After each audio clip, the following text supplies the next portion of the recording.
I took this position. I was in graduate school at the University of Tennessee and writing my research on phosphorus and stream sediments, and I was walking cows in creeks and looking at wastewater and stuff. And all that requires is all of these people can attest to hours of research and reading a lot of papers. And so I read a lot of stuff and textbooks and whatnot with the name Brian Haggard and also Dr. Sharpley, and I was thrilled when this position came open and I was able to take it and actually meet Dr. Haggard at the Watershed conference last year. So it just really is a testament to the quality of researchers and scientists that we have here in the area who are doing watershed protection and watershed work, because they are known nationwide for the work that they do and what they've accomplished in their research. So it's a pleasure to get to work with them.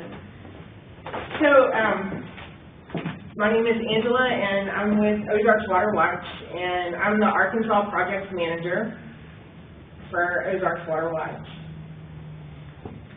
And I wanted to talk tonight a little bit about our organization. We are a little bit older than the other organizations here, but we've largely been active in Missouri and just became active in Arkansas last year. So you may not be familiar with our organization. This may be the first time you're exposed to us. So this is some of our board of trustees. These are the people who are largely decision makers and set the direction for our board. And this is the rest of our board. So as you can see, we have people from all facets of the economy that are a part of our board, everything from recreation to business to business agriculture on our board. And this is a map of the entire Upper White River Basin. I always enjoy kind of giving the big picture of what's going on in water quality in the Upper White River. So John and his organization really focuses very importantly on the Beaver Lake watershed, because it's the most important area in the White River, because this area is what is going to determine the water quality. It's going to set a water quality standard, in essence, for the entire rest of the watershed. So the water quality that we send beyond Beaver Dam, that's what they're receiving. And there's people all downstream here receiving their drinking water and using that water for many purposes. So it is to our benefit and to our neighbors' benefit for us to do the best we can to protect the water quality of the Beaver Lake watershed. A little bit about our history. We were founded originally as the Upper White River Basin Foundation in 2001. 10 business leaders who saw water quality as an important component to a strong economic well-being and a high quality of life came together and actually put the money together to found this organization. It was largely active in Missouri until last year. In 2003, Ozarks Water Watch was awarded one of the first targeted watershed grants from the Environmental Protection Agency. In 2008, the organization served as a leader in establishing the bi-state memorandum of agreement between Arkansas and Missouri. And I'll talk a little bit about what that agreement means. That agreement still stands today, and we often have to go back to our leaders and remind them that this is an agreement to work with these two states and hopefully stay away from arbitration and litigation. In 2011, Ozarks Water Watch received a state revolving fund for septic remediation, and that is still ongoing, and we have done a lot of work up on Table Rock Lake and around Table Rock Lake of taking out old septic tanks that were literally rusted out, falling apart, and we're essentially discharging untreated raw sewage out into the watershed, and we have installed new septic tanks around Table Rock Lake with the effort to improve water quality, decrease nutrients that are going into Table Rock Lake, decrease pathogens that would also be going into the lake. In 2012, we expanded full-time operations into Arkansas, and that's when I came on board, was in April of last year, and my office was in Rogers. So our mission is to promote water quality in the Upper White River Basin watershed through bi-state collaboration on research, public policy, and action projects in Arkansas and Missouri. And our vision, it's quite a bold vision, is with your help, we will work together to make Beaver Lake, Table Rock Lake, Lake Taneycomo, and Bull Shoals Lake the 4 cleanest man-made lakes in North America.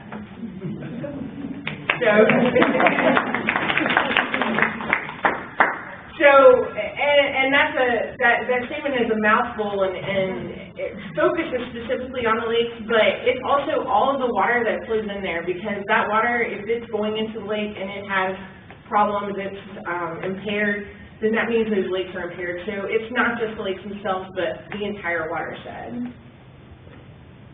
Some issues that we've identified over the life of the organization as issues in our watershed. We've got population growth and development. The watershed is home to over 1 million people, and it's comprised of 10 counties in northwest Arkansas and 9 in southwest Missouri, covering an area of 14,000 square miles.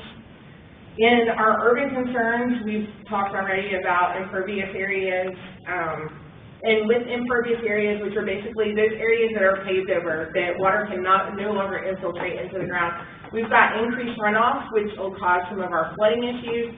We've got higher concentrations of urban pollutants, and I have a flyer over there that just kind of talks about just some of the issues of having lots of paved roads. And so we want to do what we can to conserve as many areas as possible, keep areas forested that are already forested, try to return some of those forested areas, and then also work on low-impact development and green infrastructure so that as we do develop, we will not have the negative impacts in the future that we may have had in the past on water quality.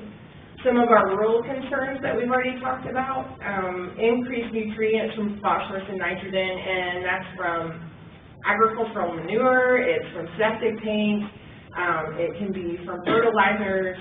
The nutrients is a large problem from rural areas. And then lastly, we talked about septic systems. And many people are locating to this area, and they may not even know that they are on a septic tank when they purchase a home. They may have never lived on a septic tank before. So a lot of my job is going out and talking to people about septic tanks, and educating them about what a septic tank is, educating them about how to manage their septic tank, educating them that, you know, if you're getting a water bill and there's no sewer charge on there, that means that you're living on a septic tank, and what the implications of that are. So a little bit about the Bi-State Memorandum of Agreement.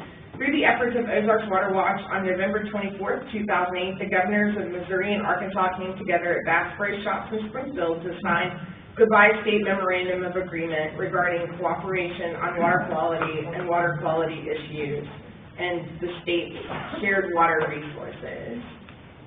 Just a little bit about that. It enhances and promotes cooperation among the state agencies. It addresses water quality and water quantity issues involving surface and groundwater resources in the 2 states. Shared water resources are important economically and environmentally to Missouri and Arkansas. And it formalizes the resolve of both states to cooperate in addressing these water issues of common concern. Just a little bit more about our organization. One of the things that we put together each year is a status of the watershed report. And this is an opportunity for us to collect data. We have a lot of partners. These are our partners here who are out doing monitoring in the watershed. And so this is an opportunity to bring together the data that they've collected and put in an easy-to-read brochure a little bit about the status of the Upper White River watershed. Today was on a phone call, and one of the things that we would like to do this year is start looking at trends over time. Another thing that we would like to do is also start putting together all of the projects that are going on in the watershed and start talking about the impact that we're having in terms of when we have a cleanup, what are those pounds removed of trash? how much are we removing nutrients as a result of replacing septic systems, things like that. So next year I expect our report will be far more expanded and involve even more organizations. And this is just a few more of our publications. Tonight I've got a brochure, and I've also got the Living with Land and Water in the Ozarks. That's a great publication that just kind of talks about how to be a great steward of water quality in the Ozarks, and I encourage you to stop by and pick up one tonight. So some of the programs that we do in my role as a project manager, I am in charge of doing outreach and implementing programs. One of the things that we do is Water Watch Week, and we've gone ahead and expanded that to 2 weeks to be able to include some programs that are ongoing in Arkansas.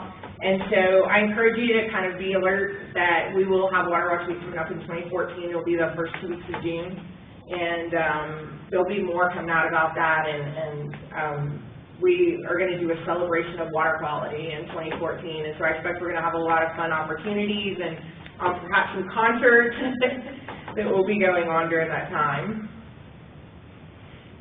Another part of the programming that I do is Beaver Lake Lake Smart. This is a program that was put together by the Extension Service, and then they wanted an opportunity for this program to kind of go beyond the confines of the Extension Service. And so I began this program this year, and it's a voluntary confidential self-assessment guide to evaluate your home and property for pollution and risk. We talk about how to manage lawns, how to manage trees. We talk about breaking up impervious surfaces to allow water to infiltrate on your property rather than running off. We do talk about septic systems in that one. And what you get is you get a notebook and you get a DVD, and in that notebook is on each type of issue that we address, there's a guide, a checklist that you can check yourself on how you're doing as a watershed steward, basically. And it offers you opportunities to improve your impact on water quality and ultimately to improve the quality of Beaver Lake. So it's getting back to that issue that John talked about, that 50% of the people think that they don't have any impact on water quality, and this directly goes to the heart of that, of having everybody do their part to improve water quality on Beaver Lake. And these programs take place regularly around the watershed, and I've got 2 scheduled in October, one in Avoca and one at the Rogers Library. So if you're interested in attending those, please see me tonight. And my last program, and this is my last slide, is our Stream Smart program, and John briefly talked about that. This is a volunteer monitoring program in the Beaver Lake watershed, and these are our partners who work on this program. And we have about 30 sites identified. We currently have 10 of those that are being actively monitored. So we have about 20 sites that need teams. And so I'm certainly welcoming of anyone who would be interested in getting trained and becoming part of our Stream Smart program. But we go out 4 times a year, and we take water quality samples, and we get those to the lab, and Brian's team does a great job of getting those analyzed for us and getting back very good data for us to be able to use on that. And this is a program that we want to establish baseline trends of what's going on in the watershed. So we're not going out during high flows or storms, which I would like to do, but it will help us to really understand what is normal for the Beaver Lake watershed. So with that, that concludes my presentation.